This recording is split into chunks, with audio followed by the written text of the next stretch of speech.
เกิดเหตุด่วนเกิดเหตุเศร้าสลดใจอีแล้วพี่น้องเมื่อวันที่18ที่ผ่านมานี่พี่น้องตอนนี้หาขาบยังบ่ทันเห็นเนาะพี่น้องเนาะเกิดเหตุชาวประมง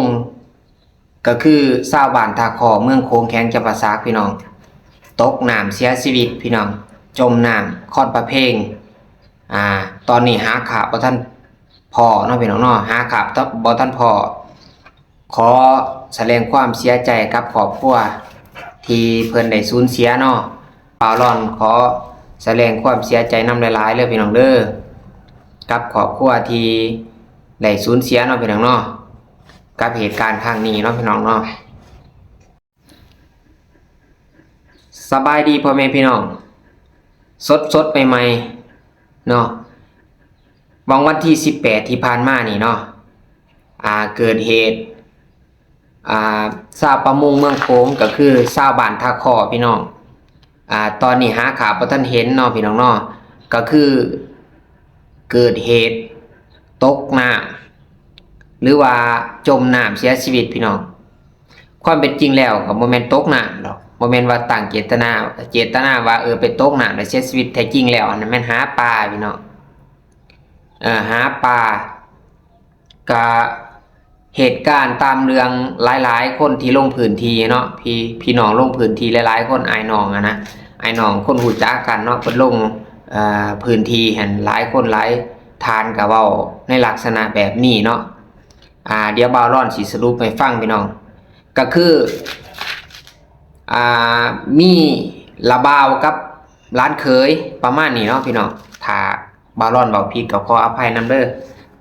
บ่าวร้อนก็ได้ยินจากเขาเจ้าเว้ามาเนาะแล้วก็เขาเจ้าเว้าให้ฟังแล้วพี่น้องแล้วก็เบิ่งข่าวใน Facebook เนาะที่ว่าพี่น้องได้เอาลงนะพี่น้องที่พี่น้องปองปลายทางบ้านเบิ่งเอาลงเนาะก็คือละบ่าวกับร้านเคยบ่ประมาณนี้แหละร้านเคยกับละบ่าวจังซี่นะพี่น้องก็คือไล่ไปหาปลาเนาะพี่น้องเนาะไล่ไปหาปลาบัดที่นี่หันอยู่ค่อนประเภทบนน้ำไหลๆบนหันเนาะมันเป็นแบบว่ามันมีขอนไปอยู่ในลุมหั่นนะแล้วปลามันมักจะไปอยู่บนหันหลายเนาะพี่น้องเนาะปลามันมักจะไปอยู่บนหันหลายบัดนี้เขาเจ้ากลางคืนพี่น้องประมาณ7 โมงเนาะพี่น้องเนาะประมาณ7 โมงเขาลงไปเอาปลาเนาะกับไปยิงปลานี่แหละพี่น้องน่าจะไปตึกแหหรือยิงปลาเนี่ยพี่น้องอยู่ในบ่อนน้ำไหลๆนะที่เขาเล่ากันเขาเล่ากันว่ามันมีขอนหรือว่าไหมมาเปออยู่ในผืนนั่นแหละที่ว่าปานมักไปอยู่นะที่นี่หันอีกฝ่ายนึงเอาเสือกผูกแอวเนาะผูกแอวผู้ที่จะลงไปเนาะแล้วก็ย่อนเสือกลงไปและอีกผู้นึงก็ถือเสือกไว้นะพี่น้องดึงเสือกไว้ผู้อยู่เทิงปรากฏว่าน้ำมันทังเนาะพี่น้องเนาะทางเล่าหันทางผู้ที่เล่าลงเอาป่านะเขาไปใส่งูหินมันทังเข้าไปเหงือบหินแล้วก็ไหลลงไปลุมเลยพี่น้องไหลลงไปลุมเลยแล้วก็ลึงเนาะผู้ที่อยู่เทิงหันลึงกับบ่ตอเนาะเพราะว่าน้ำมันแห้งมันทังเอาคนลงไปลุมพุ่นเนาะวันลงไปลุมเพราะว่าน้ำมันเสียวมันได้แห้งพี่น้องพอดีเราก็จนตกลงไปผู้ที่ลึงจนตกลงไปดีแต่ขั้วใหม่ท่านเนาะพี่น้องบนงวนหินนะท่านแล้วเราก็ยังบ่ท่านปล่อยเสือกไหลในขณะนั้นถือว่าไปน้ำกันเนาะผู้หนึ่งก็ถือเสือกเนาะเพราะว่ากรณีผู้ถึงเกิดการหายใจหรือว่าลมหายใจออกซิเจนสิเบิดนะพี่น้องเขามุดน้ำผู้ที่อยู่เทิงจะลึงขึ้นลักษณะแบบนั้นหรือว่าผู้อยู่ลุมจะละเศร้าเสือกขึ้นนะเพราะว่าเวลาไปแหละไปน้ำกันแหละเพราะได้เบิ่งกันก็สิเป็นลักษณะแบบนี้เนาะพี่น้องเนาะบัดที่นี่น้ำยัดไหลเอายัดเอาคนผู้ที่มุดนั่นไปนะไหลวันลงไปลุมแล้วก็มันเสือกมันก็จะต้องตึงเนาะพี่น้องเนาะจะต้องตึงแล้วก็ห้อยคือเป็นแนวนี้นะแบบว่ามันอยู่ในเหตุการณ์นั้นท่านผู้ชมลองนึกภาพเนาะลองนึกภาพเนาะตัวอย่างวันนี้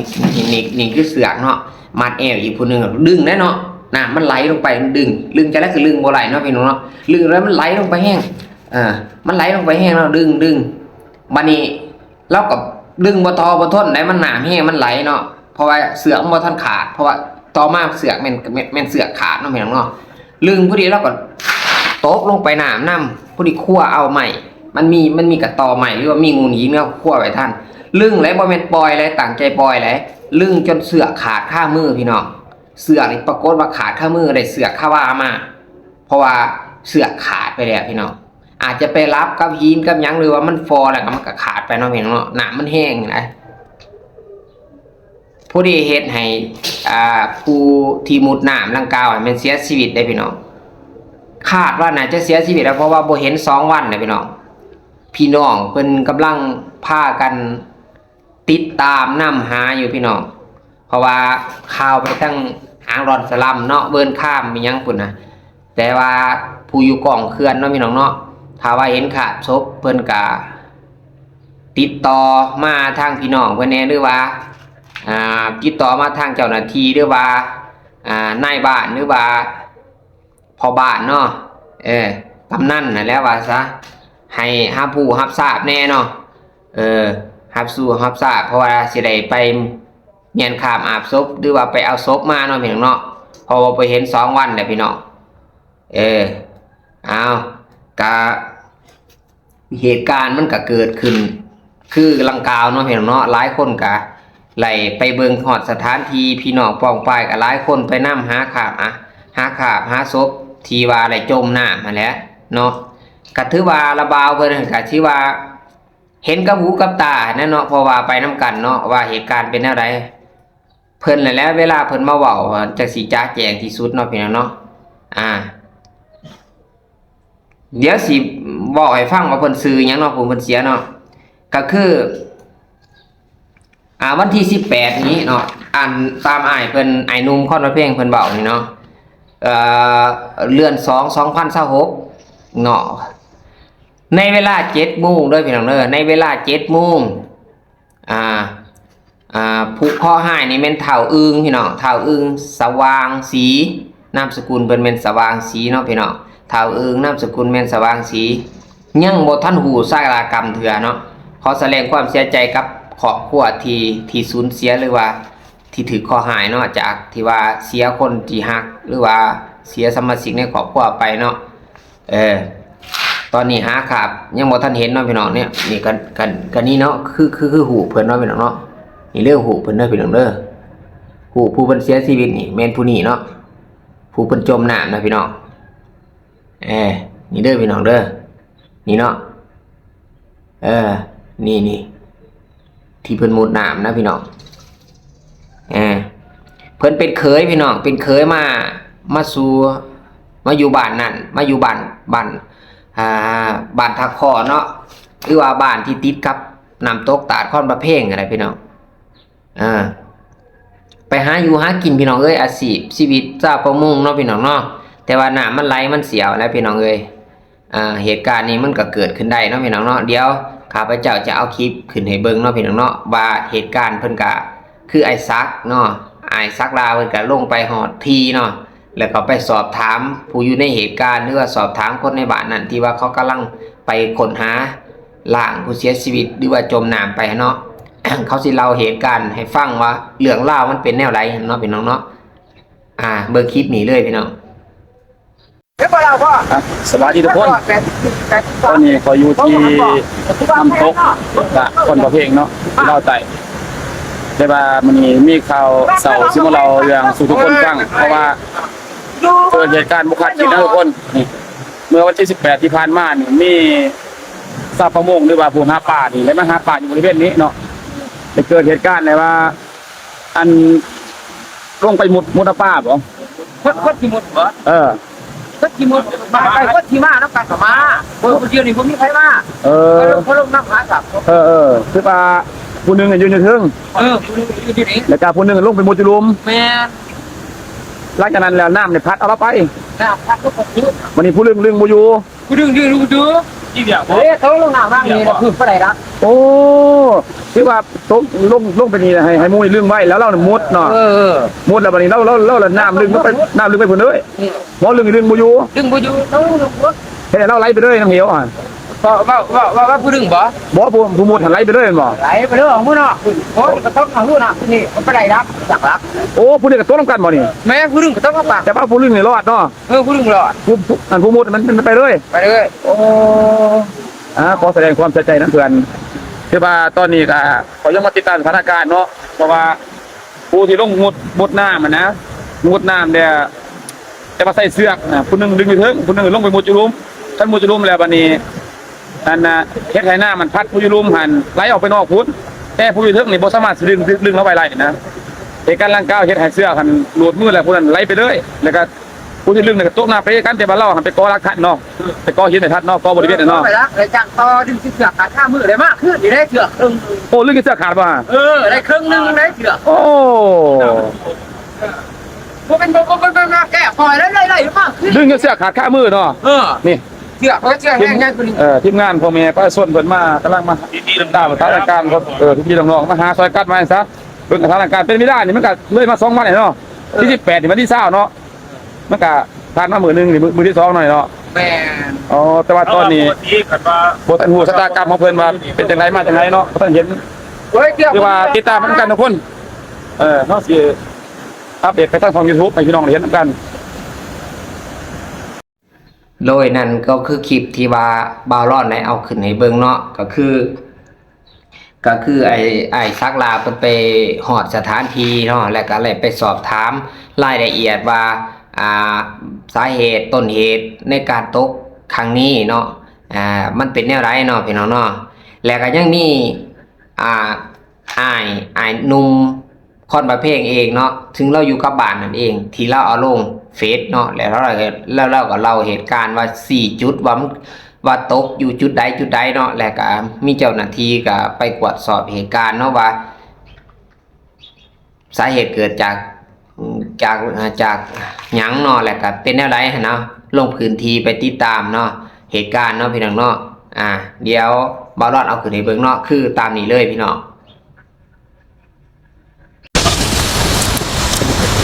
นี่มันจุดเกิดเหตุเนาะนี่มันกี่คนตกน้ำมันขึ้นนี่มันกี่18ประมาณ7 โมงไปหากินหาปลาบุรุษไปจับปลาอยู่พวกเดี๋ยวรถแก้วเนี่ยยืนลุกไปปักตาหนักแน่เลยบอกยืนเสื้อแต่ยืนปลาเนี้ยเนาะแม่ก็จัดถึงบ้างพอคนเกิดพอน้ำแห้งเดี๋ยวขาดนาดเนี่ยขึ้นขึ้นคอยมาขึ้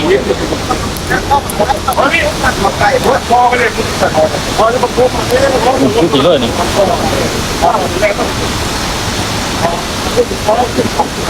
โอ้ชะตากรรมเป็นจะได้ น้องก็คือทุกคนได้เห็นเนี่ยคลิปที่ผ่านมาเนาะที่ว่าบาลอนไหลเอาลงนี้เนาะก็คือก็มีคนเข้าไปถึงพื้นที่แล้วก็อะไรไปเบิ่งตัวจริงเนาะว่าเหตุการณ์มันเกิดขึ้นแนวไรเนาะพี่น้องเนาะให้ทราบประมงเฮาเนาะให้ระมัดระวังนำกันเด้อให้มีสติเนาะระมัดระวังตัวเองเนาะเพราะว่าหากินอยู่ตามเหวเนาะตามเหวตามน้ำตกเนาะที่มันเสี่ยงอันตรายเนาะขาว่าเฮาบ่หาเฮาประมาทเนาะผาดพังก็อาจสินำมาซึ่งชีวิตเฮาได้เนาะพี่น้องเนาะเพราะว่าน้ำมันไหลแห้งอีดีได้พี่น้องไหลแห้งไหลเสียวน้ำเสียวน้ำไหลน้ำเลิกวันเนาะพี่น้องเนาะเดี๋ยวบาลอนสิเล่าเรื่องเก่าให้ฟังเนาะพี่น้องเนาะแต่ข้าวสมัยก่อนนั่นแม่ของบาลอนนั่นบาวบันดอนนั่นเว้าสู่ฟังเนาะว่าแม่เว้าสู่ฟังว่าคนไทยเวียงเนาะพี่น้องเนาะไปเที่ยวค่อนประเพงเนาะน้ำตกตาดดีน้ำตกตาดค่อนประเพงเนาะลาวใต้พี่น้องซึ่งเป็นแลนด์มาร์คของลาวใต้นะพี่น้องก็มีคนไปเที่ยวหลายเนาะค่อนประเพงแต่สมัยก่อนอันนั้นเนาะแต่สมัยบ่ทันเจริญคือจังซี่เนาะถือว่าบ่าวสาวครูบ่าวสาวไปเที่ยวเนาะคันไปเที่ยวคือจังซั่นแล้วหั่นสถานที่ท่องเที่ยวมันก็บ่ทันได้เฮ็ดแบบดีคือจังซี่เนาะพี่น้องเนาะบัดนี้ไปเที่ยวแล้วก็แฟนก็ถ่ายรูปพี่น้องถ่ายรูปแล้วว่า อันที่ฮักหยุดออกไปแน่น้อยนึงเนาะก็สิว่าแล้วแต่สิเอิ้นเนาะว่าเอิ้นสู่เอิ้นแฟนกันน่ะว่าแนวใดเนาะเฮ้ยเจ้าหยุดไปแน่สมมุติว่าซะหยุดไปแน่น้อยนึงข่อยสิถ่ายรูปมันไกลโพดหยังประมาณนี้นะเนาะผู้ที่แฟนสาวน่ะไปง่อยอยู่ไปใกล้ๆอันน้ำตกน่ะไปใกล้ๆน้ำไหลผู้ที่สะดุดล้มแล้วผู้ที่ตกเหวพี่น้องคันตกไปจังซั่นแล้วน้ำมันวันเด้พี่น้องกระทบกระแทกคือเห็นในคลิปเด้พี่น้องมันกระทบกระแทกไปกระแทกมาเนาะขี้หินมันก็อาจสิมีคมเนาะขี้หินมันอาจสิมีคมมีน้ำมีนอแล้วว่าซะเฮาบ่ฮู้ว่าผิวพื้นมันเป็นแนวใดเนาะหินมันน้ำกัดเซาะรวยหน้าน้ำมันทังใส่เนาะหินมันก็เป็นคมเป็นเดียมแล้วว่าซะ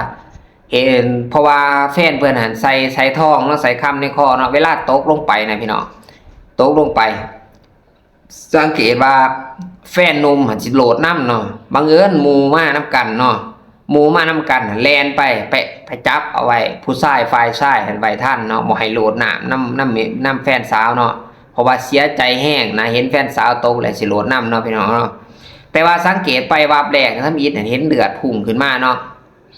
เห็นเลือดพุ่งขึ้นมาเพราะว่าอาจสิ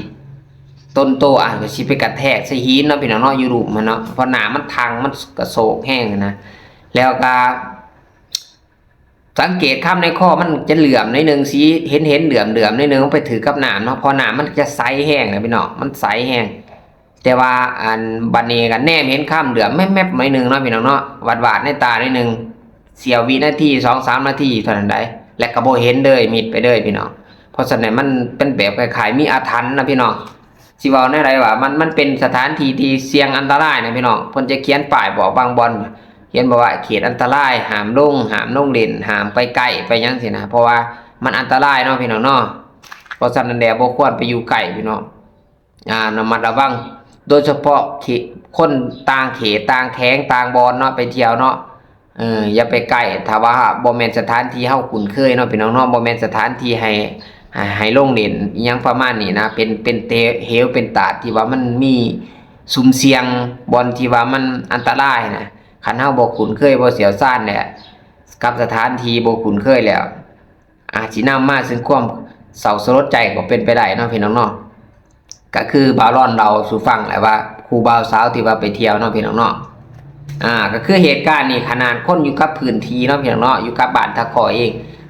ยังเกิดเหตุการณ์แบบนี้หลายเทื่อต่อหลายเทื่อหลายครั้งต่อหลายคราวเนาะพี่น้องเนาะก็คือเขาเจ้าได้เสียชีวิตนี่แหละได้ตกไปนี่แหละย้อนเกิดความประมาทหรือว่าอาจสิพลาดพลั้งไปหั่นแหละพี่น้องเพราะฉะนั้นแล้วว่าเป็นคติเตือนใจว่าให้ทุกคนระมัดระวังเนาะพี่น้องเนาะในหนึ่งก็แม่นเพื่อแสดงความเสียอกเสียใจและก็แสดงความเห็นอกเห็นใจต่อครอบครัวที่ได้สูญเสียสมาชิกในครอบครัวหรือว่าผู้เป็นลูกเป็นหลานผู้เป็นลูกเป็นผัวแล้วไปเนาะในครั้งนี้เนาะก็บาวรอดก็ขอแสดงความเสียใจนำเนาะขอให้พบร่างของผู้เสียชีวิตหรือว่าผู้ตกน้ำไปไวๆเนาะเพียงเนาะบาวรอดก็ขอแสดงความเสียใจนำเด้อเพียงเด้อและยังมีอ้ายผู้นึงอ้ายเพ่งเนาะสิราเนาะเราจะมักถ่ายคลิปแล้วก็ลงพื้นที่ตลอดเนาะว่าไปถ่ายวิถีชีวิตการหาปูหาปลาของชาวประมงเนาะนะโดยเฉพาะชาวคอนประเพงชาวเมืองโขงชาวลอนสลัมลอนสะโฮงสินะพี่น้องเพิ่นไปถ่ายดีแล้วพี่น้องแล้วเพิ่นก็ไปสัมภาษณ์ไป4จุดไปบอกว่ามันตกจังไรมาจังไรเนาะเกี่ยวกับแล้วก็สอบถามคนในพื้นที่เนาะเหตุการณ์เกิดยังขึ้นและเป็นแนวไรเนาะเพิ่นก็เว้าสู่ฟังเนาะตามคลิปนี้เด้อพี่น้องสบายดีพี่น้องสบายดีตอนนี้บ่ค่ำอยู่ที่บอนตัวที่เขาว่าคนท่าพ่อคนตกหน้านี่สถานที่ชื่อเท่าอึงอันนี้สถานที่ใส่เบิ่งพี่น้องนี่อันนี้เพิ่นมาหาปลาอยู่นี่เนาะมามุดปลาอยู่นี่แม่มุดปลาอยู่นี่เพราะว่าปลาอยู่นี่มันมีค้อนอยู่นี่เนาะค้อนอยู่นี่โอ้ปลามันมาหลายมุดอยู่นี่มันเนี่ยเอาเสือกตองยาเขาจะใส่เราเบาเบิ่งฮะมุดแล้วเขามา3เดือนเลยแม่นบ่เดือนที่4เนี่ยก็เสือกไปเลยโอ้โตกต้องหันพี่น้องหันเบิ่งว่าข้ามสิซุ่มเบิ่งเดี๋ยวฮู้ว่ามันตกฮู้ว่ามันตกฮู้ใหญ่อันนั้นเป็นฮู้น้ำตกเขาน่ะเพลงใหญ่ พี่น้องนี่เพิ่นโตตรงนี้ เพราะว่าบอลโตมาทั้งข้างนี่มันเพิ่นมาเข้าว่ามันมีคอนถ้ามีคอนมันมีปลาหลายอยู่บ่อนนี่เพิ่นเริ่มหมดอยู่นี้เอาเบิ่งจะลองถิ่มกระตุกเบิ่งหั่นเพิ่นว่าอันนี้ยังคนหายังบ่ทันเห็นเด้อพี่น้องเด้อถ้าว่าพี่น้องทั้งอันนี้คลิปนี้ฝากถึงพี่น้องทั้งห้างสลัมแล้วก็พี่น้องทั้งเวิร์นค้าผู้ที่หากินอยู่แถวกองข้าวประเภทเฮานี้เนาะคันพบเห็นซากศพ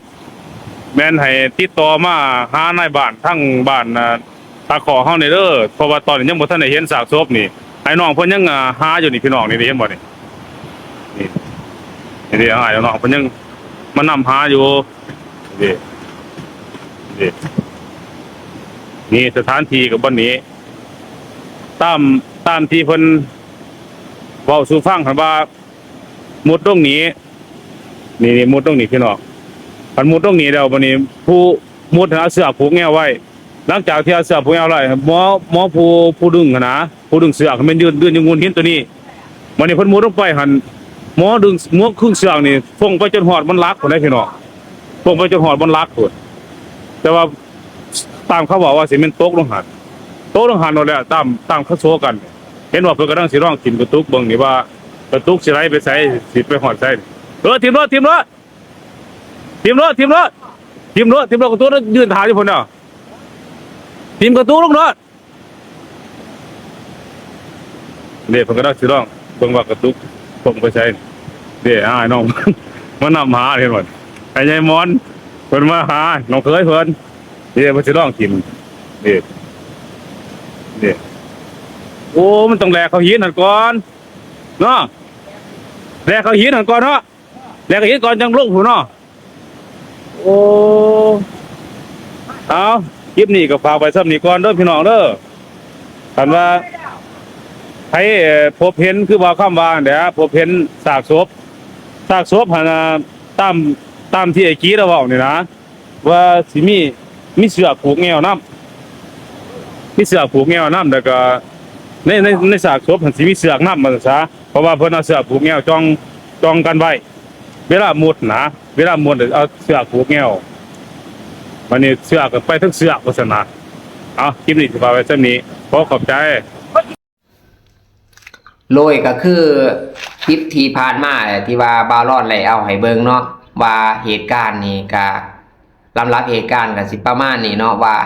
น้ำบนนี่นะเนาะตามในคลิปแม่เนาะมันไหลแห้งอีดีเลยพี่น้องไหลแห้งอีดีเหมือนสังเกตพอใหญ่นี่เพิ่นเอากระตุกถิ่มเนาะมันจะยัดมันจะทังเข้าขี้หินส่วนหนึ่งเนาะทางวุบเข้าขี้หินแล้วมันจังไหลวึบลงไปลุมเนาะแสดงว่าอยู่บนนั้นน่ะมันเป็นหินเป็นเถือกเป็นถ้ำนะพี่น้องคล้ายๆว่าซั่นซะอันนี้เราขาดคะนี่เบิ่งเนาะสันนิษฐานเบิ่งว่าอาจสิเป็นขี้หินน่ะมันทังไปมันอาจสิเป็นถามเป็นปองอยู่เนาะทังเข้าไปแล้วจะออกบ่ได้มันนี่จะสิหายใจก็บ่ไหวบ่ทอเนาะน้ำมันหยาดจะลงไปเลยเพราะว่าแปลวนั่นมันแปลวเป็นแปลวน้ำแห้งเนาะ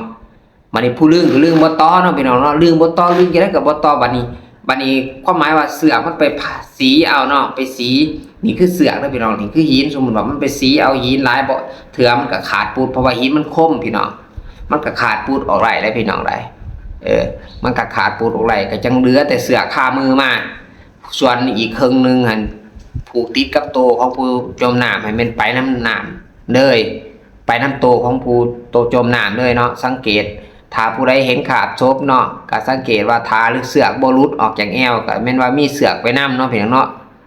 ถ้าผู้ใดเห็นศพหรือว่าเห็นขาบอาบศพเนาะของผู้จมน้ำเนาะก็ส่งข่าวมาทางกำนันบ้านหรือว่านายบ้านทาคอหรือว่าแจ้งเจ้าหน้าที่ได้เนาะพี่น้องเนาะเพื่อจะได้ติดตามนำเอาศพนั่นกลับมาบ้านมาเมืองเนาะเพราะว่าลูกเต่าลูกเมียหรือว่าพ่อเฒ่าตานายหรือว่าครอบครัวนี้เนาะยังรอคอยใจจดใจจ่อเพื่อสิได้เห็นร่างเนาะของบ่าวอึงหรือว่าเฒ่าอึงเนาะสว่างสีหั่นแหละเนาะเฒ่าอึงสว่างสีหั่นไวๆเนาะใจจดใจจ่อรอคอยเนาะผู้ใดเห็นขาบกะหรือว่าเห็นร่างของผู้เสียชีวิตกะ ส่งข่าวบอกเพิ่นเด้อเนาะบางคนก็เข้าไปคอมเมนต์แสดงความคิดเห็นได้เนาะว่าขอให้ปลอดภัยเด้อพี่น้องขอให้ปาฏิหาริย์มีจริงเนาะว่ารอดก็สิหวังว่าสัตว์ในการขอให้ปาฏิหาริย์มีจริงขอให้พบไวๆเนาะแต่ว่าในความเป็นจริงแล้วว่ารอดก็ยังมาคิดอยู่ว่าถ้าบ่เห็น2มื้อแล้วสิยังบ่เนาะปกติคนตกนี่ค่ากรณีบ่เห็นจังซี่นี่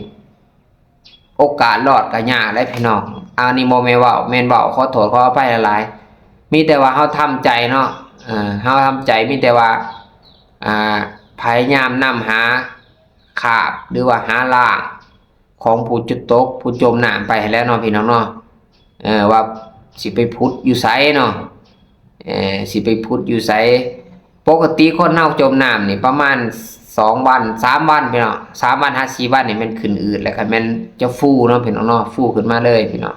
ถ้าว่าบ่ไปไหลเปิกกล่องค้อนนี่ยังแบบหินหนีบยังไหวนะพี่น้องขอให้เห็นขาบขอให้เห็นขาบไว้เนาะเพราะว่าพี่น้องจะได้เอาล่างของเถาอึงนั่นมาเมียนขาบอาบศพเนาะพี่น้องเนาะ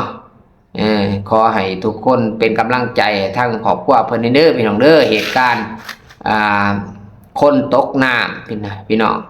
เหตุการณ์คนตกน้ำอยู่ค่อนพระเพ่งเมืองโขงแข็งจับปาสักในขังวันที่18เดือน2 2026ที่ผ่านมานี่ใหม่ๆนี่เนาะพี่น้องเนาะนี่วันที่20วันที่18นี่พี่น้องข้าพเจ้าเลยมาเว้าสู่ฟังมาเล่าสู่ฟังมาแจ้งข่าวเนาะและก็เพื่อให้เป็นคติเตือนว่าทุกทานที่ว่าไปเที่ยวเนาะแขกต่างไกลและก็ไทยต่างอื่นไทยต่างถิ่นไปไกลมนต์น้ำไหลแห้งไหลเสียวไหลก็บ่อยากให้ไปไกลเนาะมีแต่ว่าถ่ายรูปอยู่สิเทิงๆเอาเนาะแล้วถ้าไปไกลก็แม่นว่าต้องมีไกด์นำทางเนาะนำเที่ยวให้มีสตินำกันเนาะแล้วก็ขอให้อาสาประมงเมืองโป่งเฮาทุกคนเนาะที่ว่าอยู่ไกลเหวไกลตาดนะเนาะให้ระมัดระวังให้มีสตินำกันเนาะถือไผก็บ่ดีเนาะถือว่าเห็นอกเห็นใจที่สุดบ่าวร้อนก็ได้เนาะขอให้เห็นขาบอาบศพไว้เด้อขอเป็นกำลังใจให้ครอบครัวที่สูญเสียขอแสดงความเสียใจนำหลายๆบ่าวร้อนก็ได้เนาะพี่น้องเนาะสำหรับมื้อนี้มาเว้าสู่ฟังมาประกาศข่าวคือเก่าคือลืมเนาะพี่น้องเนาะเรื่องคนตกน้ำอยู่ที่ค่อนประเพงเมืองโขงแข็งจำปาสักเด้อพี่น้องเด้อขอบใจหลายๆที่เขามาเบิ่งเนาะพี่น้องเนาะบ่าวร้อนสำหรับมื้อนี้กับบ่าวร้อนกับสิขอตัวลาไปก่อนเนาะพี่น้องเนาะคลิปหน้าเดี๋ยวบ่าวร้อนสิมาเว้าสู่ฟังใหม่เนาะแล้วก็ติดตามข่าวไปนํกันเนาะพี่น้องเนาะขอขอบใจพี่น้อง